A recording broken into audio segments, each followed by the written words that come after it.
Hello everyone, how are you all? I hope all you are doing great.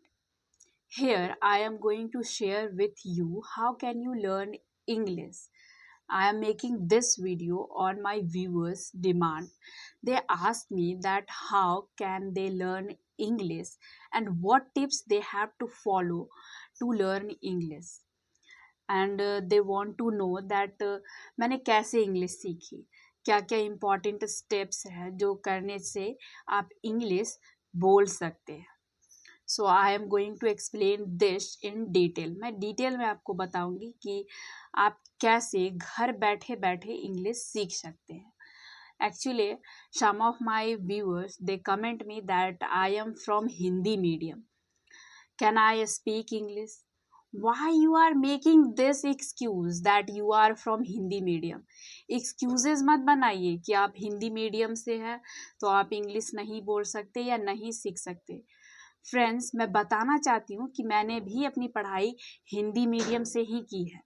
So yes, of course you can speak English because now I am able to speak English. But you have to follow some tips and steps that will help you to learn English. किसी भी language को सीखने के लिए एक proper guidance होना चाहिए. Then definitely you are going to learn that language. Okay. और इंग्लिश कोई भी रॉकेट साइंस नहीं है, ये एक लैंग्वेज है. बस लैंग्वेज की तरह ही ट्रीट कीजिए. ओके, आप इजीली सीख जाओगे इस लैंग्वेज को. क्या आपने कभी सोचा है, कभी इमेजिन किया है अपने आप को कि आप बहुत ही फ्लुएंट इंग्लिश बोल रहे हैं? मतलब जब मैंने स्टार्ट किया था तो मैं इमेजिन करती थी कि मैं एक दिन बहुत ही फ्लुएंट इंग्लिश बोलूँगी, बहुत ही फ्लुएंट. एंड वैसा सोचने की वजह से मैं हमेशा ट्राई करती थी कुछ नया सीखने का, कुछ नए वर्ड सीखने का. So you have to imagine yourself that you are going to speak fluent English. Imagination सच में बहुत ही हेल्प करता है. और आप ये ज़रूर जानते होंगे कि बेबीज़ कैसे लैंग्वेज सीखते हैं. बेबीज़ जो भी सुनते हैं या जो भी देखते हैं वही सीखते हैं, राइट. तो वो लैंग्वेज को कैसे सीखते हैं? सुन के, क्या उनकी फैमिलीज बातें कर रही है, और जो भी वो देखते हैं तो वो उसी चीज़ को करते हैं और लैंग्वेज बोलना भी सीखते हैं अपनी फैमिलीज की बातों को सुन के. और क्या एक्चुअली इंडिया में इन्वायरमेंट में नहीं है इंग्लिश बोलना, but foreign countries like America and England वो इन्वायरमेंट में इंग्लिश, सो वहाँ का बच्चा बच्चा भी इंग्लिश बोलता है. But in India it is not in our environment, so it is difficult to learn. But if we try to make environment, then definitely we can learn English. And some of my viewers ask me that grammar में क्या क्या topic या what lessons are important to learn in grammar. तो ये भी मैं बताने वाली हूँ कि क्या लेसन सीखना है आपको ग्रामर में, क्या ज़रूरी है जिससे आप इंग्लिश सीख सकते हो और वो हेल्प करेगी आपकी इंग्लिश स्पोकन में. ओके. एंड स्पोकन इंग्लिश और रिटेन इंग्लिश दोनों बहुत ही डिफरेंट है. Now come to the topic. What you have to do to learn a language, to learn spoken English. आपको ऐसा क्या करना है कि आप स्पोकन इंग्लिश सीख जाओ. आप ये अच्छे से जानते हैं कि किसी भी लैंग्वेज या स्पोकन इंग्लिश को सीखने के लिए ज़रूरी है कि आप उसे you have to listen, read, write, watch and speak that language. Okay, if you start listening that things, if you start watching and reading that thing, then definitely that will come to your mind, right.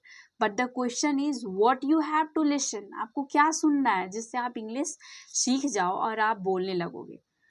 And if I tell you, if I say that you have to watch, you have to start listening English things, then आप बोलोगे मुझे तो English आती ही नहीं है, तो मैं कैसे इंग्लिश में किसी चीज़ को देखूँ. ओके, तो मैं बोलूँगी English movies, cartoon, English YouTube videos, English series, this are the best thing to learn English. And English podcast. अगर आप बिगिनर है तो इंग्लिश कार्टून से स्टार्ट कीजिए, बिकॉज कार्टून्स बनाए ही जाते हैं बच्चों के लिए, जहाँ बहुत ही ईजी लैंग्वेज होता है, आप ईजिली वहाँ से इंग्लिश सीख सकते हैं। Okay, firstly you have to watch that cartoon with subtitle. आपको कार्टून या जो भी देख रहे हैं इंग्लिश मूवीज, आपको सबटाइटल्स के साथ देखना है। इससे ये होगा कि आप सुनेंगे भी, पढ़ भी सकते हैं, एंड इवन आप सुन रहे हैं, देख रहे हैं, पढ़ रहे हैं, तीनों आप एक साथ कर रहे हैं। At a single time you are doing 3 things. Okay, तो आप उस चीज़ को जल्दी अडॉप्ट कर सकते हैं। एंड उसके बाद आपको इमिटेट करना है। इमिटेट मीन्स रिपीट करना है। You have to repeat a single thing over and over again. मतलब आप किसी भी चीज़ को सुने हैं उसमें, तो उसे आपको रिपीट करना होगा। एंड ये नहीं कि आप उसे अपने माइंड में रिपीट कर रहे हैं, या you have to repeat that in your mind, but you have to speak that loudly, जिससे आपके माइंड में वो लंबे समय तक रहेगा।